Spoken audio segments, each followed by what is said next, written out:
अब नहीं चलेगी ओला उबर ड्राइवर्स की मनमानी, प्राइवेट कैब कंपनियों को मिलेगी बड़ी टक्कर। भारत टैक्सी से बदलेगी ड्राइवरों की जिंदगी। क्या आप भी ओला उबर ड्राइवर्स की मनमानी से परेशान हैं?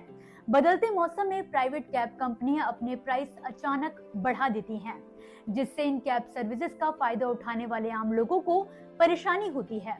ऐसे में अब इन प्राइवेट कैब कंपनियों को टक्कर देने के लिए मार्केट में एक नई सहकारी कैब सर्विस शुरू होने वाली है, जिसका नाम है भारत टैक्सी। नमस्कार, आप देख रहे हैं किसान इंडिया और मैं हूं आपके साथ पारुल यादव। तो दोस्तों, जब भी भारत में सहकारिता की बात होती है तो सबसे पहला नाम जो दिमाग में आता है वो है अमूल। अमूल सिर्फ दूध या मक्खन का ब्रांड नहीं है, बल्कि एक ऐसा मॉडल है जिसने दिखाया है कि अगर आम लोग मिलकर काम करें तो बड़े बड़े कॉर्पोरेट ब्रांड्स को भी टक्कर दी जा सकती है। अमूल ने करोड़ों किसानों और पशुपालकों की जिंदगी बदली है, उन्हें सम्मानजनक आय दी है और उन्हें अपने ही बिजनेस का मालिक बनाया है। अब ठीक इसी सहकारिता सोच के साथ एक नई पहल सामने आ रही है, जिसका नाम है भारत टैक्सी। ये कंपनी अगले साल 1 जनवरी से देश भर में अपनी सेवाएं शुरू करने जा रही है।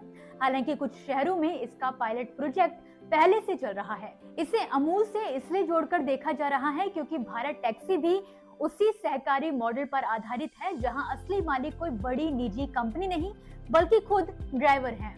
भारत टैक्सी का मॉडल काफी सीधा और साफ है। ये कोई मुनाफाखोर स्टार्टअप नहीं है, बल्कि इसे हजारों टैक्सी ड्राइवरों ने मिलकर बनाया है।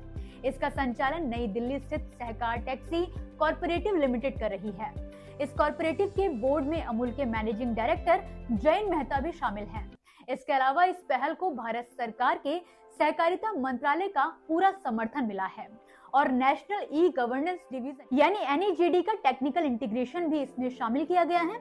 लेकिन इन सब के बीच सबसे अहम बात यह है कि इस पूरे सिस्टम के असली हीरो खुद ड्राइवर हैं, क्योंकि वही इस प्लेटफॉर्म के मालिक भी हैं। अब बात करते हैं उस चीज की जिसने सबसे ज्यादा ध्यान खींचा है। भारत टैक्सी काम कर रही है जीरो कमीशन मॉडल पर, यानी उबर, ओला या रैपिडो की तरह ड्राइवरों की कमाई से 20 से 30% तक कमीशन नहीं काटा जाएगा। इसका मतलब साफ है कि ड्राइवर अपनी कमाई का लगभग पूरा हिस्सा अपने पास रख सकते हैं। कुछ रकम को जरूर कोऑपरेटिव के संचालन के लिए योगदान के तौर पर दिया जा सकता है, लेकिन कुल मिलाकर ड्राइवर की जेब में पैसा ज्यादा बचेगा। आज निजी ऐप्स पर ड्राइवरों की सबसे बड़ी शिकायत यही रहती है कि पेट्रोल, डीजल, गाड़ी की EMI और भारी कमीशन कटने के बाद उनके हाथ में बहुत कम पैसा आता है। भारत टैक्सी इसी समस्या का समाधान बनकर सामने आई है और यही वजह है कि लॉन्च के सिर्फ 10 दिनों के अंदर ही 51,000 से ज्यादा ड्राइवर इस प्लेटफॉर्म से जुड़ चुके हैं। खास बात यह भी है कि यहाँ ड्राइवर सिर्फ ऐप के पार्टनर नहीं हैं, बल्कि फैसले लेने वाली व्यवस्था का हिस्सा भी हैं। सहकार टैक्सी के बोर्ड में चुने हुए ड्राइवर प्रतिनिधि भी शामिल होंगे। अब बात करते हैं सवारी यानी कि यात्रियों के फायदे की।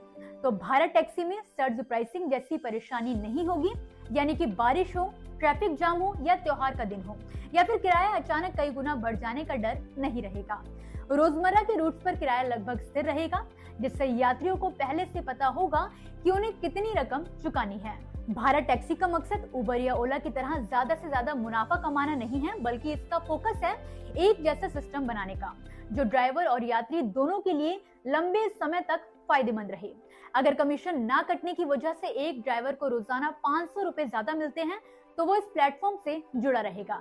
वहीं अगर सर्ज प्राइसिंग ना होने से एक यात्री के 250 रुपए बचते हैं तो वो बार बार इसी ऐप का इस्तेमाल करेगा और दूसरों को भी इसकी सलाह देगा। इसी के साथ फिलहाल के लिए इस वीडियो में बस इतना ही। आप मुझे दीजिए इजाजत और इसी तरह खेती किसानी के साथ ही देश से जुड़ी बड़ी खबरों के लिए आप देखते रहिए किसान इंडिया। धन्यवाद। अगला स्टेशन आपकी मनचाही मंजिल खुशहाली है।